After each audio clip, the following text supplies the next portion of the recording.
Kronologi Mangku Tawan meninggal di Bacok Ketut Murah Dana di Kintamani Bangli, berawal cloning WhatsApp istri.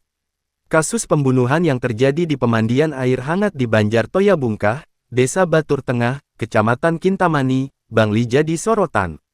Kasus pembunuhan yang diduga dipicu adanya perselingkuhan itu terjadi pada Rabu tanggal 31 Juli tahun 2024 malam sekira pukul 22 waktu Indonesia Tengah.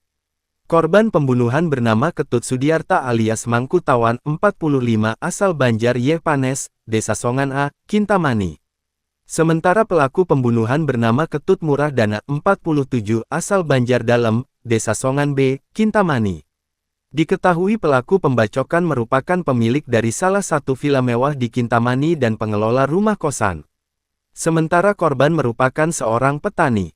Jero Efra yang merupakan istri pelaku atau pemicu persoalan ini,